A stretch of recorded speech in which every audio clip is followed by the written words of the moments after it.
Hey everybody, Dr. Susan here. Welcome to my YouTube channel. Like I said, I was just on Facebook, did a Facebook Live, but I can't talk too long there on Facebook Live, so I said I'm going to come right over here to YouTube after, and I'm going to make a more detailed video. So that's how I'm going to start doing this now.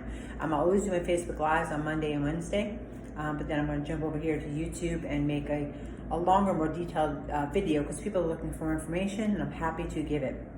So we're talking about autoimmunity, and what I was talking about was that most people, I didn't realize this, they're not aware of what autoimmune is. So autoimmune is when your body attacks itself. That's not how our bodies were designed. So everyone who knows me knows I'm a big proponent of how our bodies were designed, how incredible when interference is removed, the body will heal itself. Amazing. We have an amazing body. It's incredible what it can do. And you can stop autoimmunity if you find out the root causes of the autoimmunity. So, when I was diagnosed with MS, somebody else diagnosed with the same condition could have completely different underlying root causes or causes of MS. Although it's the same disease process, it ends up the same. It's a group of symptoms. The body's attacking the brain. It's often seen, as it was for me, on an MRI with contrast, CAT scan, lumbar puncture. I got all three done. Sometimes, though, today they are taking the symptoms and they're simply saying you have autoimmunity, and they'll call it MS. I have patients this happen to because they suffer from neuropathy. In the peripherals part of their body, they have a decreased sensation, so they can't feel these parts of their body, and that neuropathy is being added to one of the symptoms of MS. So sometimes it's not definitively diagnosed, it's taken by symptom that the person is experiencing. I've had this happen to many patients. But the way autoimmunity happens, what I have found over the past 10 years, so for 10 years I have been studying and trying to uncover my root causes. You all know I'm a chiropractor first, and in chiropractic you always want to remove the interference and the body will heal itself. It's what I believe. It was my core belief when I got diagnosed 10 years ago. So I just knew I was under chiropractic care. I switched chiropractors. It was the same type of chiropractic. It was upper cervical specific chiropractic. And it just was not the right chiropractor doing that care. So I came to the right chiropractor doing that care. It's very specific. You have to make sure you're in the right place with chiropractic care to get the results you're looking for. And I'm happy to share that information. Just reach out and ask.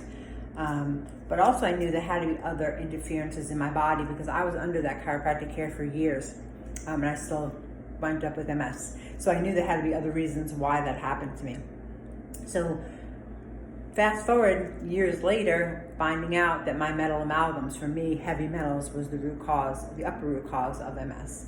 Did I have vitamin deficiencies? Yes. Did I have mineral deficiencies? Yes. Did I have food sensitivities? Yes. So I had many, we call it like a lifestyle things going on that I had to change because I ate well, I exercised, I took supplements, again, under chiropractic care. I thought I was doing everything to prevent any sickness from ever happening in my body. But there were upper root causes perpetuating inflammation in my body. So I always say, what is driving your inflammation? Not that you have inflammation, almost everybody in today's world has inflammation. But it's what's driving the inflammation. What is the upper root cause? So I want to share with you today 2 upper root causes of autoimmunity. So autoimmune, again, is when the body attacks itself, whether it be the brain or central nervous system, as it was for me, brain and spinal cord, or if it's your thyroid, or if it's your pancreas, if it's Hashimoto's, which is thyroid, that's the named diagnosis, fibromyalgia, lupus, whatever the autoimmune condition you've been diagnosed with, there's a root cause.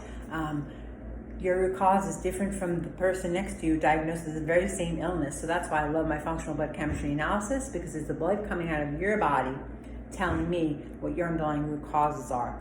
So that's why this is all so important for everybody to know, because I hear it all the time. People are like, this is exactly what I've been looking for when they come and do my functional blood chemistry analysis, because we can find root causes and take care of those root causes and then teach you how to live a healthy life moving forward. The problem is the 2 ways, it's so relevant in today's world, it's hard to even believe that these are 2 major ways that autoimmune happens. But one way is a food sensitivity. So a lot of people do not think food sensitivity is an actual thing. I do, because for me, I would test always. I use a test, test the IgG part of the immune system, and that tells us what makes your immune system react to the food you're eating. So throughout my entire last 8 years of my recovery, I have tested my food sensitivities yearly because they will also change. So that's important to know also, that if you had food sensitivities and you had a test done, I have this all the time with people. They tell me they had a food test done. And I said, how long ago? Well, 5 years ago. It's not the same anymore. It's irrelevant. It changes over time. And what changes it is your gut microbiome. So food sensitivities change. If you eat specific food all the time, every single day, time and time again, food sensitivities can be created in you. So all it takes is time to stop eating that food for 3 to 6 months, and the food sensitivity will be resolved. But it's important that you resolve it, because each time you eat that food, your body is activating your immune system and perpetuating an attack on your gut. So over time, when that happens, that's causing gastric inflammation, which is also happening in this world anyhow, but this perpetuates it worse, and you want to make sure that this isn't happening, because that will lead to leaky gut. Leaky gut leads to molecular mimicry. I'm not going to go into the whole explanation of that right now, but what is in your gut is supposed to stay in your gut. It's not supposed to go into your bloodstream. Your bloodstream is supposed to stay sterile. So if your food passes out of your gut into your bloodstream, your immune system is going to launch an attack on it. So if this happens every single day, because you keep eating, let's say it's chicken, you're eating chicken every day, maybe you're eating it twice a day. Every day your immune system is getting hyper vigilant. It's being reacted many times, and that's what's causing the hypervigilance or the confused immune system. You don't want that to happen. That's what causes autoimmunity. The second way is if you have heavy metals in your body, if you have mercury amalgams in your mouth, or even if you don't, because there are other heavy metals. But I many times just talk about mercury.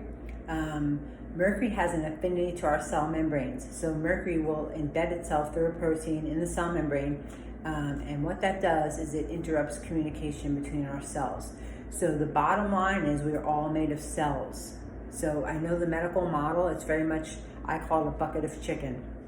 I was talking about the heart or the thyroid or the brain or the liver. But the truth is we're all connected. It's all one system, one environment. They all have to work together and live together. But it all starts at the bottom line of it is the cellular communication. So if these metals are embedded into your cell membrane, they can't communicate. So they get confused, so they call it like static happens. So the communication is not clear anymore. And then the body can start to attack itself because the cells do not have clear communication. So either it's the food you're eating or it's that cellular communication issue, but those are two ways that the body can create autoimmunity, but it's also two ways you can easily, in my opinion, you just have to do the work, you have to do what's told and laid out for you, but it will reverse itself. So this isn't in the medical model. The medical model is to give you an anti-inflammatory drug, a steroid. That's what was given to me, or an immune system suppressant to shut your immune system down, because then it can't attack your organs because it's no longer working. You don't want that. You do not want that. Our immune systems are our biggest defenders, our fighters, our soldiers. So if that virus comes in, or the bacteria comes in, or the pathogen comes in, or whatever it is that comes in that should not be in our bodies, the cancer cell that's created every single day, you want your immune system to recognize it and kill it and flag it and tag it and be sure it doesn't happen anymore. So fighting against autoimmunity is so important. It's so important to know. Again, that's why I love my functional blood chemistry analysis, because that's what finds the root causes. Some things that come out in functional blood chemistry analysis, yes, indeed, there are medical answers for it. No question, there's medicine or an answer, but the thing you have to realize is you get a medicine, it's going to fix your symptoms. It's not fixing anything that's causing those symptoms. So I'm all about, we don't treat the symptom. It's not a pill for every ill. You don't want that model for your health. I want lifelong health, longevity. I want everyone to live their best life, have energy to do it, be able to do what they love to do, and be an important member of your community. It's so important. I don't want people see people suffering with pain and debilitation, and I don't want that at all. That's just the way I am. That's not the way God created us to live on this earth. So I just want to speak the different message. I want to talk about functional blood chemistry analysis. I'm always talking about symptoms versus root causes. Those are all topics I'm always talking about. So I'm going to start doing these YouTube videos to bring you more information and talk more about it. I will label them clearly so we can talk more about each topic as it comes along. But check out my Facebook page, because there I usually bring an intro to this video as I did today. I will keep doing that. We're also on Instagram. Everything's at Dr. Susan Manias. drsusanmanias.com is my website if you want to read more about what I do. But please, if you know anybody who's suffering from something they're not getting an answer to, these are my patients. I see them all the time. Like, those are people who come to me and I want to help them. So please share this video. Please like and share it. Please subscribe to this channel, because it helps me to reach more people. So I ask and beg for your help. I appreciate it, because we have so many issues out there in today's world, and a lot of them can be fixed. And we want to get people into a better, happier place while they're living a very healthy life and not having any limitations and not be limited in life at all, as I'm not. And I'm here to share that, because I was fortunate and blessed enough to uncover and heal and correct my autoimmune condition. I want to share it with others. So please like and share this, and with anybody you know that is suffering from an autoimmunity or undiagnosed condition that they just can't get the answers to. I would love to help them. Comment below if you need anything from us. Have a great day.